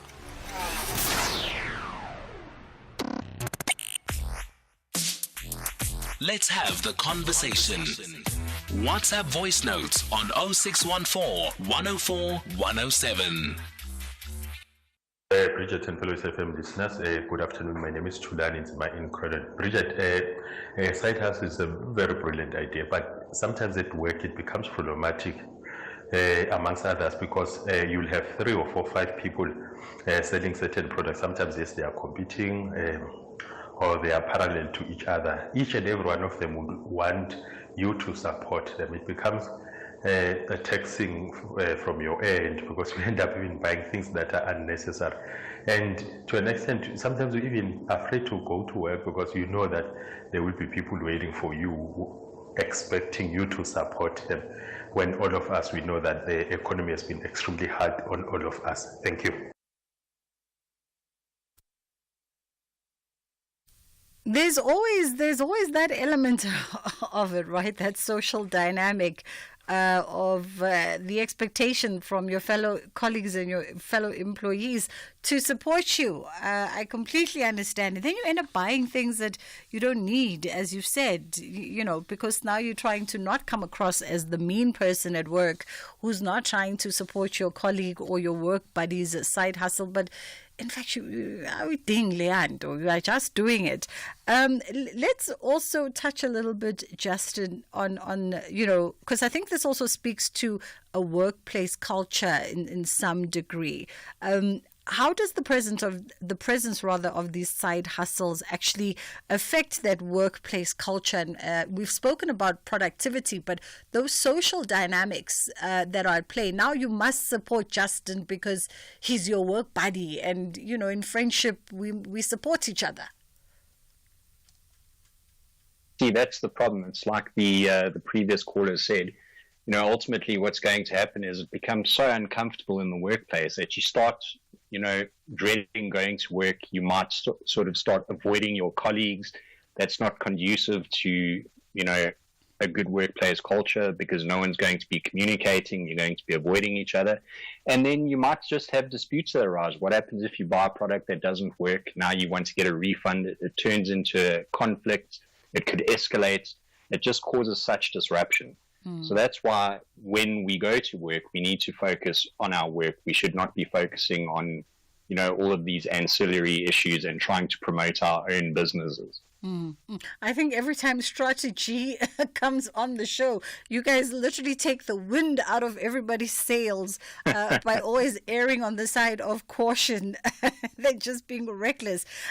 Just by way of our last few moments, is there some kind of appeal recourse for someone who has been found in violation of, the company's policies and is doing a side hustle? Can they go appeal this case somewhere? Because I know, for instance, in the case that we mentioned of the former Free State National Botanical Gardens employee who also happened to be a shop steward, they appealed their dismissal with the labor courts and they tried to get their job back, but the judgment stood and they were dismissed. Yes, so ultimately what happens when, a matter gets arbitrated at the CCMA will then make a decision whether the dismissal was fair or not. And then if either party is unhappy with that outcome, then you can take it on review to the Labour Court. And what the Labour Court looks at is whether the decision was one that a reasonable decision maker could make on the facts presented at the arbitration. So it comes down to reasonableness. It doesn't come down to whether it was right or wrong. It just says, look, given the facts that were presented at arbitration, did this commissioner make a reasonable decision? And I think in this instance, when the Labour Court reviewed the outcome of the CCMA, they said, well, look, you have someone that came into the workplace, they were running an illegal business, and ultimately it did cause disruption in the workplace. People were threatened. Whether this person was involved in the threatening or not, whether it was his colleagues or not, it doesn't matter. He knew about it, he was involved, and it did cause issues in the employment relationship. Sure. And they said ultimately it was reasonable, and then it was upheld. Yeah, always err on the side of caution. Justin Hatton, thank you so much for your time. Senior Legal Advisor at Strategy Labour Solutions. It is 2:30 and I'm casting my eyes out to the corridors of SAFM and there are people in hazmat suits and I'm wondering, why are we not in hazmat suits? So I don't know, we might be back, we might not be back. Who knows? 2:30, Madupi standing by with the headline news.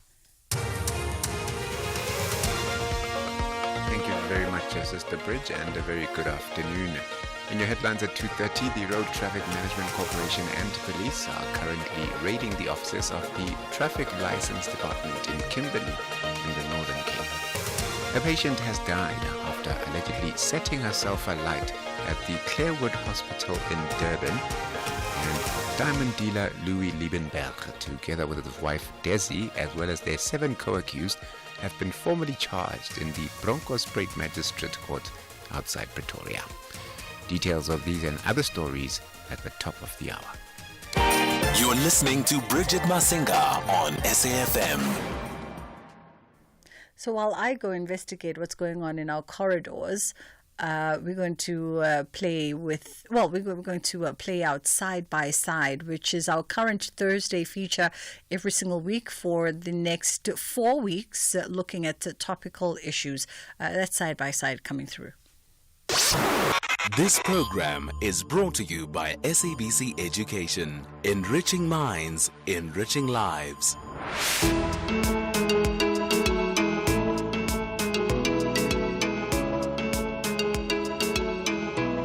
Side by Side. Good afternoon and welcome to Side by Side. We're so excited to have you join us today. Here we celebrate you, the most important person in your child's life. We know that raising children can be a challenging journey, and our mission is to support you with valuable information and expert advices along the way. A huge thank you to our partners at the National Department of Health, Ilifa la Bantwana, and the SABC Education for making this show possible. Now let's dive into a critical topic that's been making headlines lately. In the past few months, we've seen outbreaks of whooping cough, rubella, rubella and measles, diseases that are preventable through vaccinations. Yes, you heard that right. Vaccinations are our best defense to keep our children safe and healthy. Today we'll explore the importance of immunization and how they can protect our little ones from serious illnesses. And to help us unravel this topic, we're thrilled to have Dr. Helen Mapela joining us. With expert knowledge and a passion for children's health, Dr. Mapela will share insights on the recent rubella outbreak and the critical role of immunization. Welcome, Dr. Mapela, and thank you so much for joining us today. Immunization and vaccines are terms that often come up in discussions about health. Could you clarify what these concepts entail?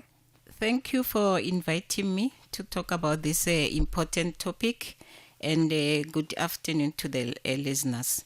Basically, immunization and vaccines are terms used to protect your child against diseases by boosting their immune system.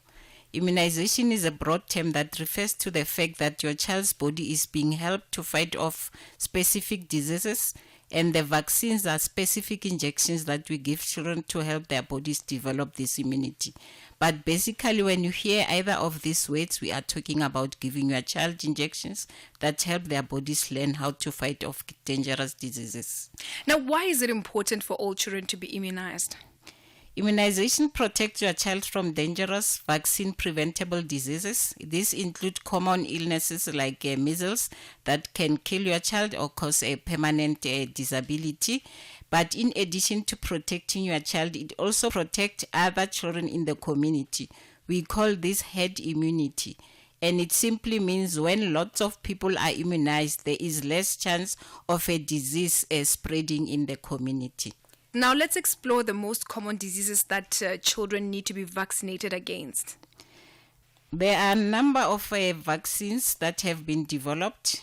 Each one helps your child's body learn to fight off a specific disease. So these diseases include measles, rubella, tetanus, TB, diphtheria, Haemophilus influenza type B and whooping cough, hepatitis B, polio, pneumococcus, and rotavirus. In the past, many children died from these diseases or were seriously ill or affected for life. So nowadays, far fewer children get these diseases. In some cases, the diseases have been almost completely wiped out, like tetanus has been wiped out because of immunization.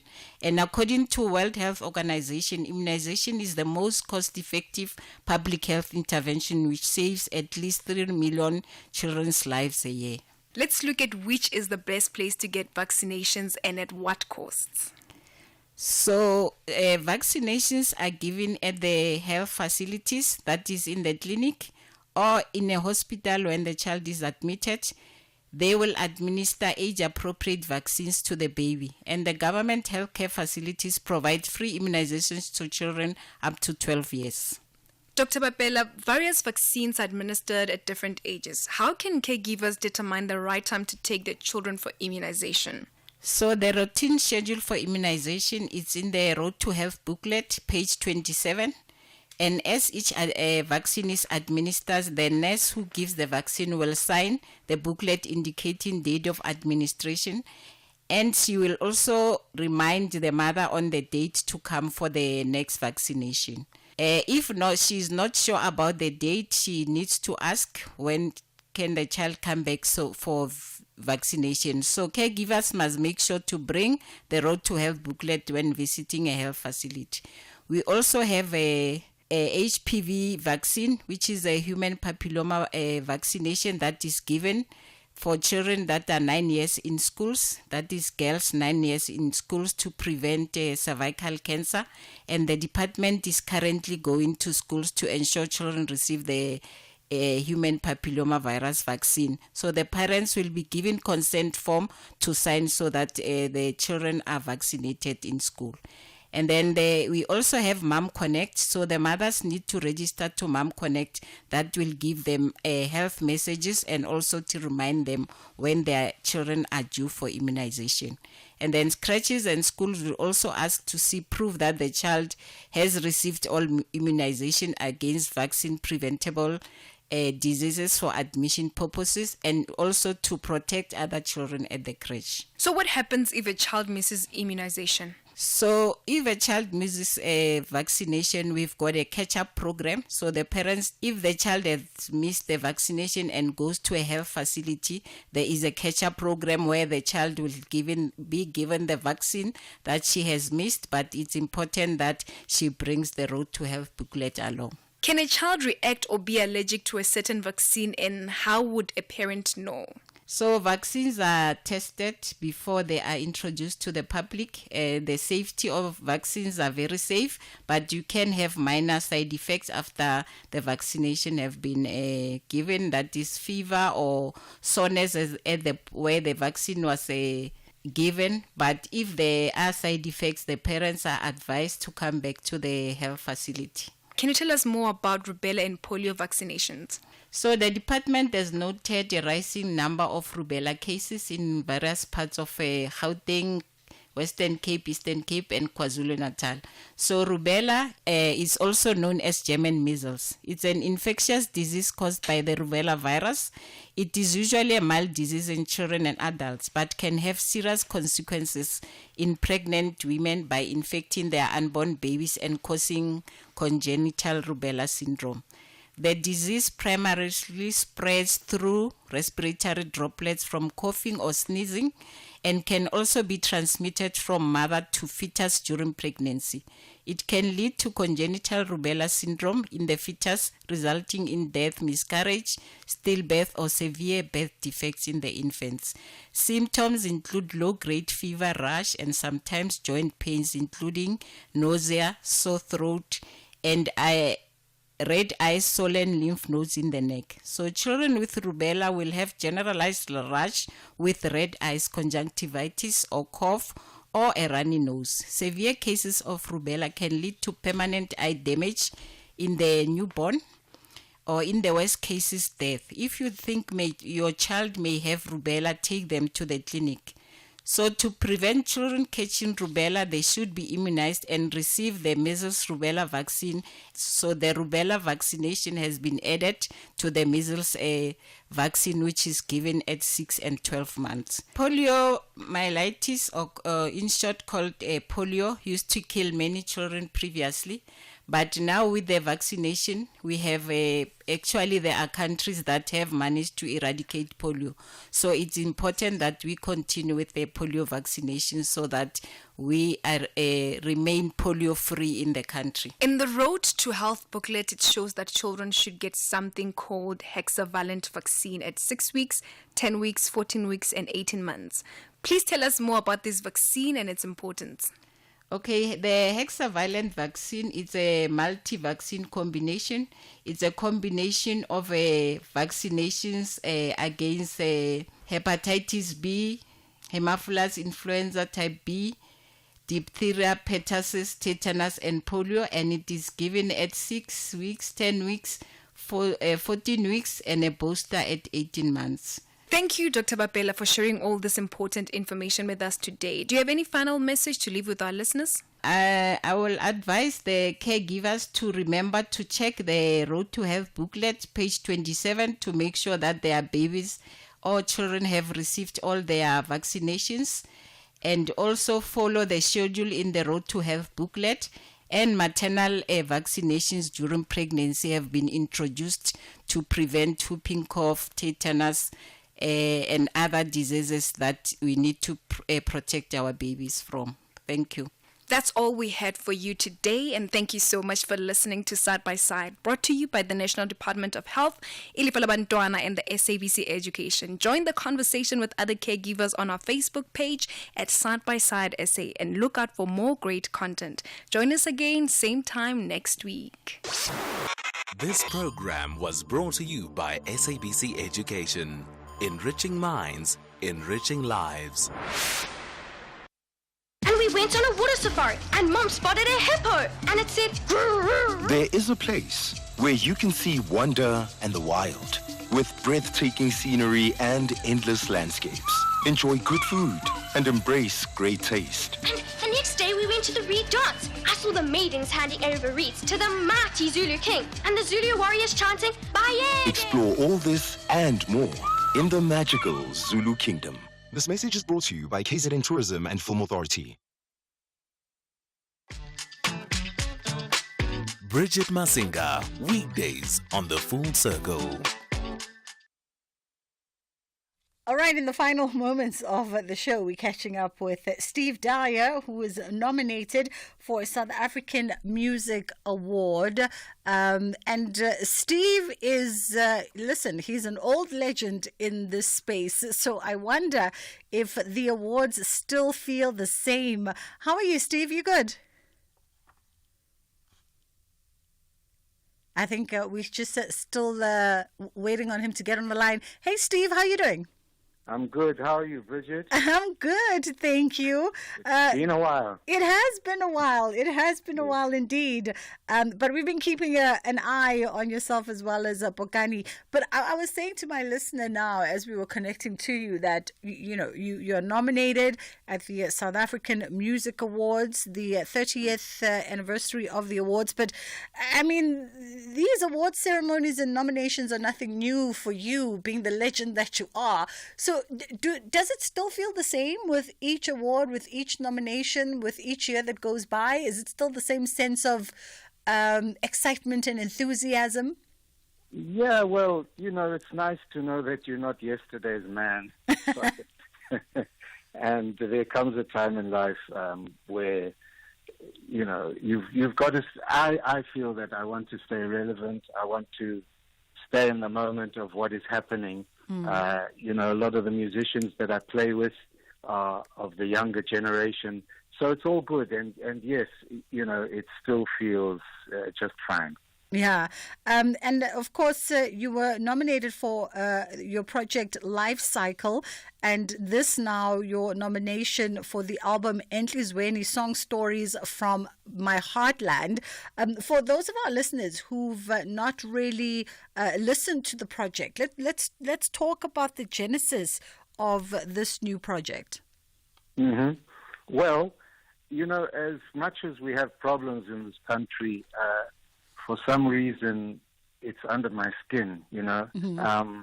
I think even though we have a whole lot of issues that we have to deal with, there's still an energy quite unlike anywhere else in the world in South Africa. Mm. And so this is like a homage to, my heartland, which is South Africa, and specifically KZN. Mm. Absolutely. But by way of, and I often want to know, so oftentimes when I have this conversation, I had Brenda Mdambo at the beginning of the week, and she's also a 3-time nominee at this year's South African Music Awards. And we were talking around the process for her, the creative and, the creative process of making the music. And I don't think I've had this conversation with jazz artists particularly, as to, how do you come to the process? What is the first point of inspiration when one is producing a jazz album? Well, I think it can start in various ways. Sometimes it can start with me playing at the piano, working out some chords.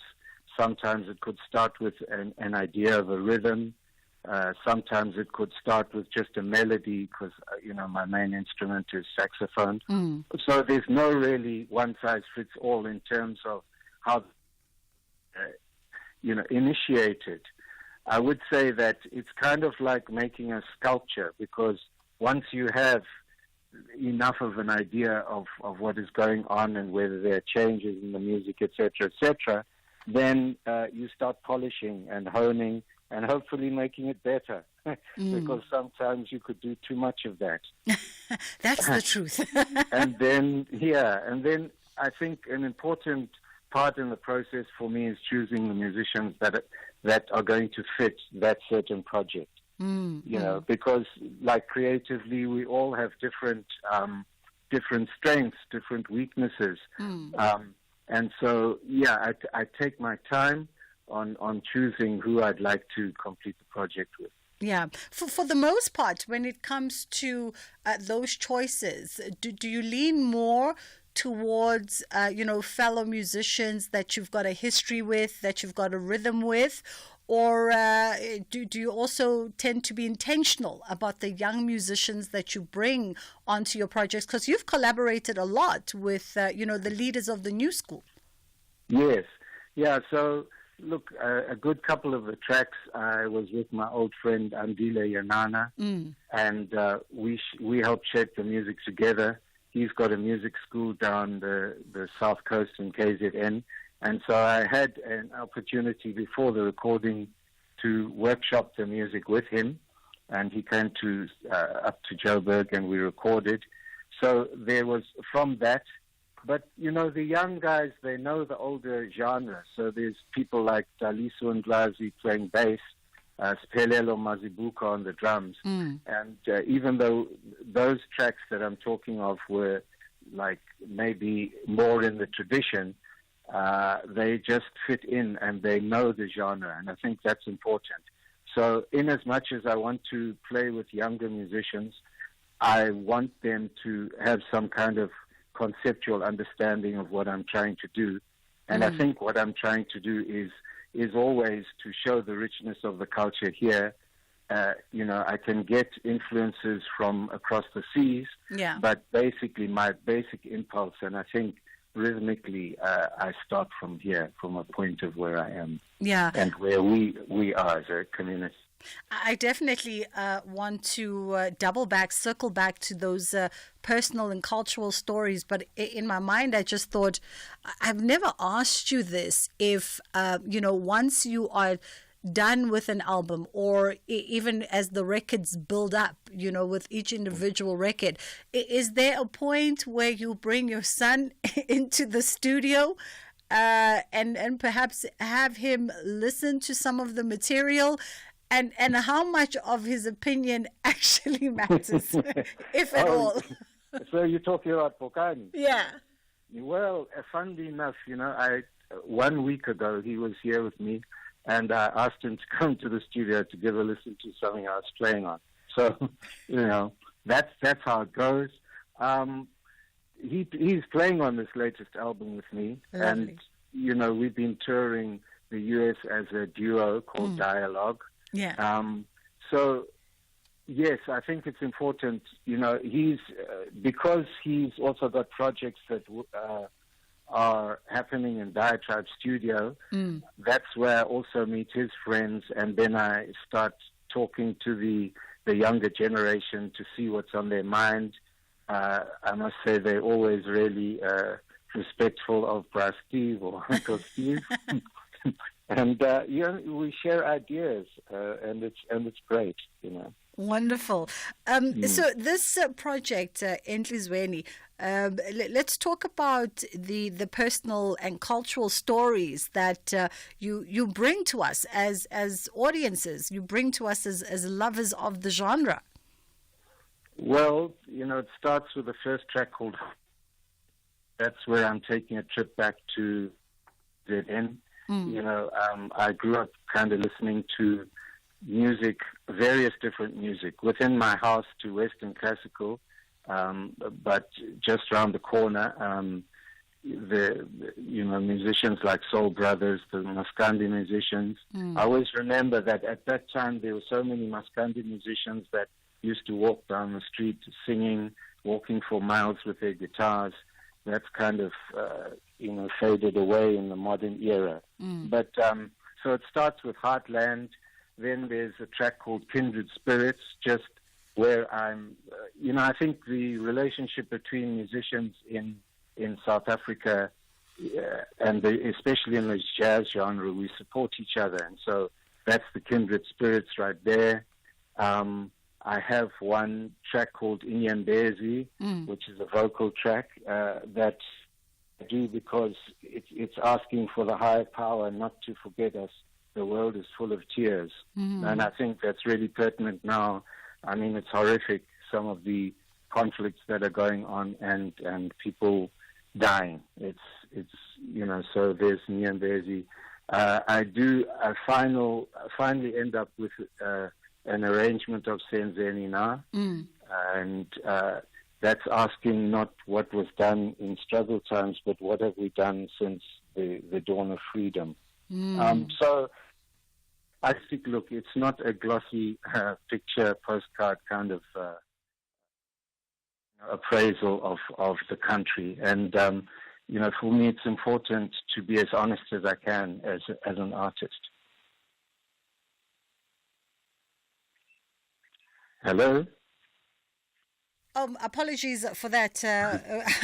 I was saying that absolutely, they switched off my mic. I was saying that absolutely, and I think that's the importance of music, right? That's the importance of artists is that they antagonize our sensibilities whilst reflecting the current condition of our being, all for, at least in my opinion, all for the purpose of archiving our collective histories in real time.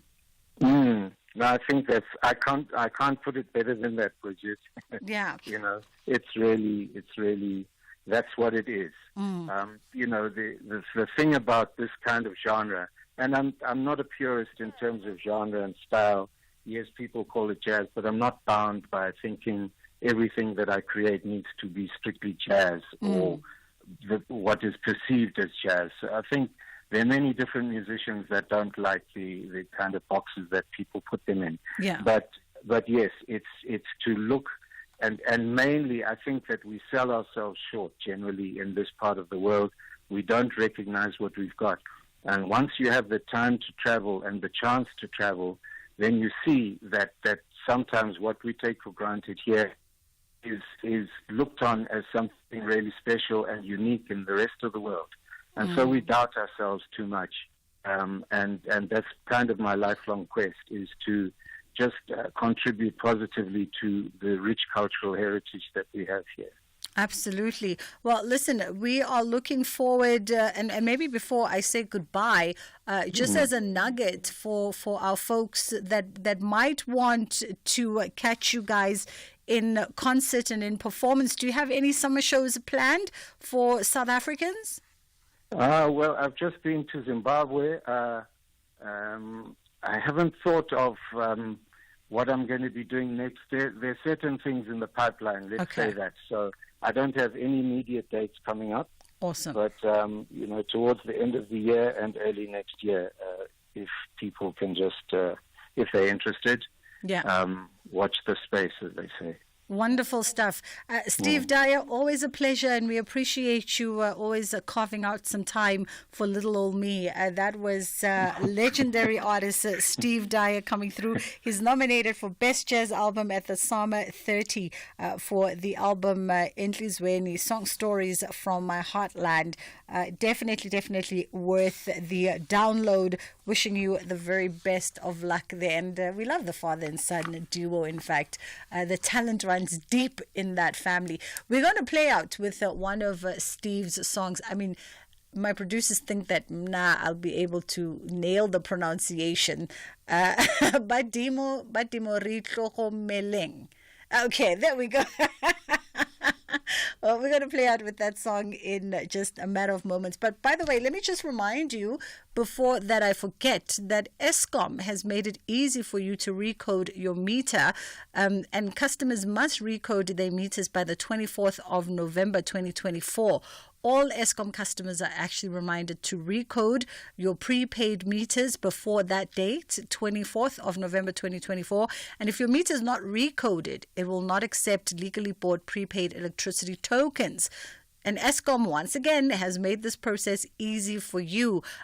They've pre-coded all meters, and they are ready for you to recode your meter yourself. And to do this, you simply go to any Eskom approved electricity outlet and buy an electricity credit token. And of course, their teams are standing by to be of assistance. That is where we leave it today. We thank you so much for being a part of the show. We'll be back tomorrow for more conversation. Tomorrow's Friday, so on Fridays, we take things a little bit easy. We relax our senses and we delve into arts and culture. And of course, that big conversation coming through full access. We've been trying to get her into studio for the last couple of months now, but we understand between being the person that we all wake up to in our morning television sets and being a multiple slashy, a businesswoman, a facilitator, a moderator, TV broadcast and everything else that she does in between being a mom and being the wife to her fabulous husband, the reluctant plus one, as she once introduced him to me as Mark. To get into her calendar can be a bit of a task, but we held steady and we wanted to get her in the studio. Leanne Manas is going to be joining us tomorrow. So looking forward to that conversation. From myself and my team, we'll see you then. Inshallah, God willing. Have a good one. South African Airways is expanding in the DRC. We now offer direct flights from Johannesburg to Lubumbashi, the heart of the DRC's mining hub. Our convenient arrival time allows seamless connections to key regions like Ndola and the Copper Belt, opening up new growth opportunities.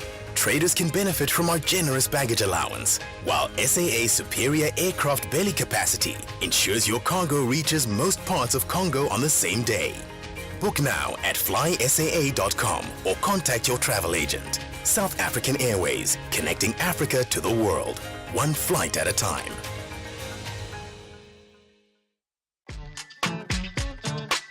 Bridget Masinga, weekdays on The Full Circle.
The top stories at 3 o'clock: arrests over a fake driver's license syndicate, and a patient set herself alight in a Durban hospital. A very good afternoon. 7 suspects have been arrested for